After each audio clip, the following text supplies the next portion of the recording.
fraudster and cheat, known for inciting violent mobs. She's lived the American dream while he's been America's nightmare. So let me tell you something, Mr. Trump. You gonna learn a few lessons from us.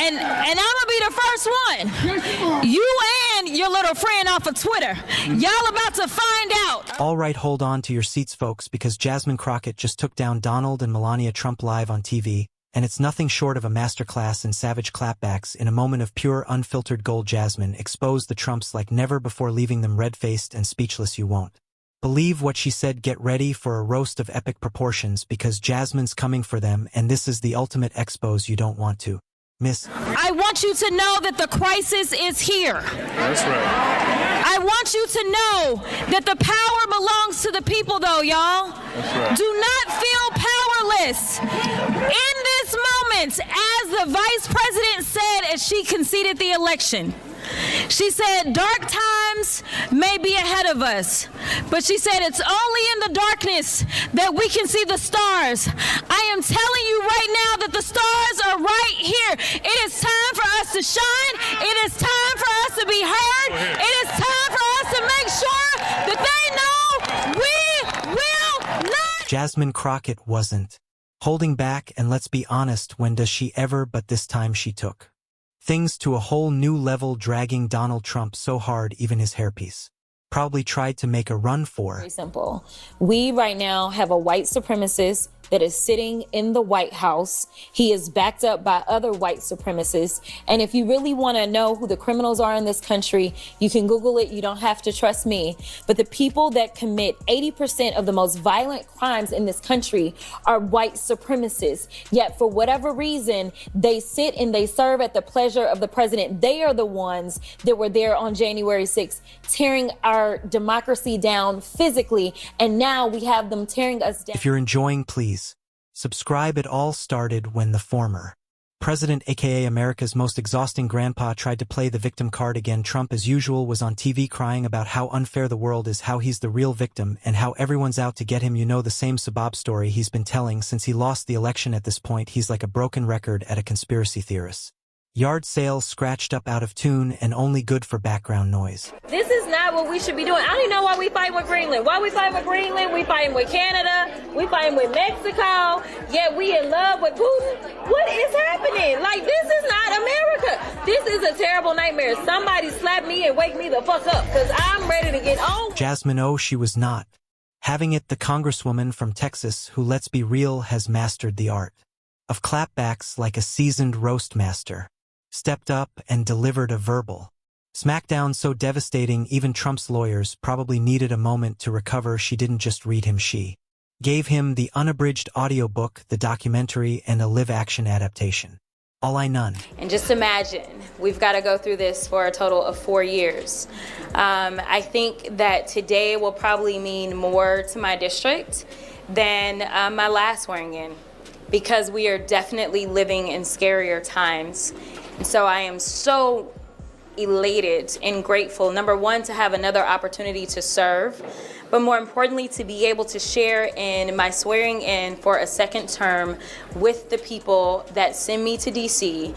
And again, the only people that can fire me, regardless of how many other people around the country want me to be fired. I want my district to always know that they will always be my priority.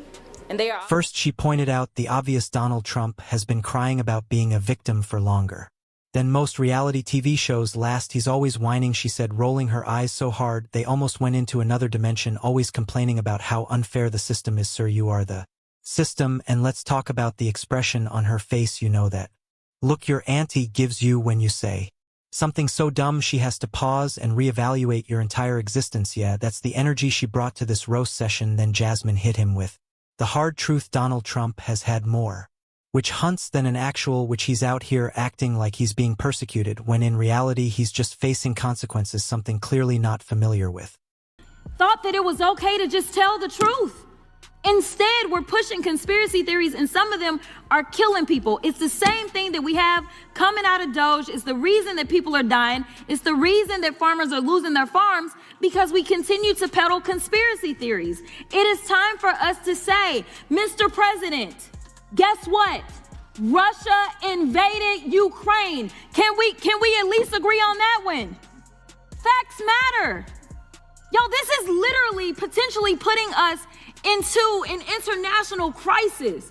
We may be heading towards the next world war because we have a president that wants to pal around with Putin and wants to do everything to make him feel good, including lying about who invaded. Oh, but she wasn't done, she brought up Trump's legal troubles, calling him the only man who treats indictments like Pokemon cards, got to catch them all, and when someone in the audience chuckled, she doubled down. At this point, he's gonna need a punch card by 9 felonies, get the 10th one free. Twitter or X, if you let Elon ruin your vocabulary, exploded. Immediately the memes were coming in hot with pictures of Trump's classic pout photoshopped onto baby bottles and pacifiers. One user wrote, Jasmine Crockett just sent Trump to the shadow realm, while another simply posted a gift of Judge Judy rolling her eyes with the caption, cry more. Meanwhile, Trump, in his usual fashion, took to his social media platform to post one of his signature all-caps rants. At the end of the day, Jasmine Crockett did what needed to be done. She gathered Trump up like leftovers and served him cold, and honestly, we love to see it. Unfortunately, all of MAGA are beholden to their little leader,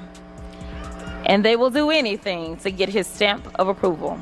Live on national television, Jasmine Crockett took a flamethrower to every lie, every excuse, and every ridiculous claim Trump has ever made. She didn't just expose him, she put him on a metaphorical rotisserie. Slow cooked him and served him up with a side of reality garnished with a sprinkle of boy sit down, because let's be real, if this is a witch hunt, Trump's been caught flying around on his broomstick cackling and tossing subpoenas over his shoulder like magic spells gone wrong. The man has more indictments than he has decent lawyers. Actually, scratch that, he has more indictments than he has competent legal strategies, and yet he still waddles onto every stage like a cartoon villain claiming he's the real victim. Jasmine basically laughed in his face. Metaphorically, of course, before dropping the cold hard truth. If Trump didn't want to be on trial all the time, maybe, just maybe, he could try not committing crimes, a revolutionary concept we know.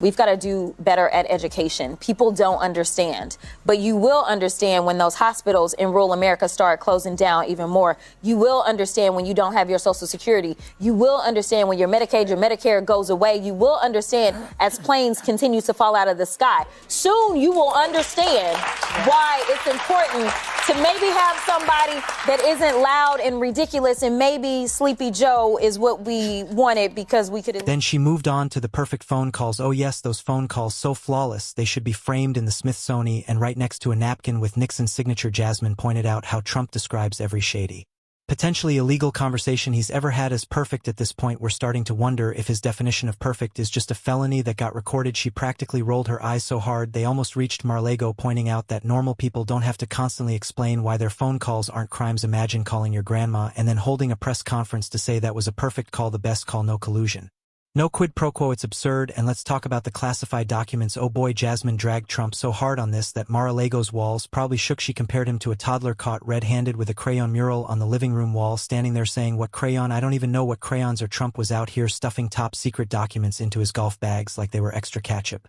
packets from McDonald's. Meanwhile, he's trying to act confused about why the feds keep knocking on his door like a persistent Jehovah's Witness. Jasmine made it clear, if you don't want the FBI showing up, maybe don't turn your resort into the National Archives. Just a thought. The question before us is, will a vindictive, vile villain violate voters' vision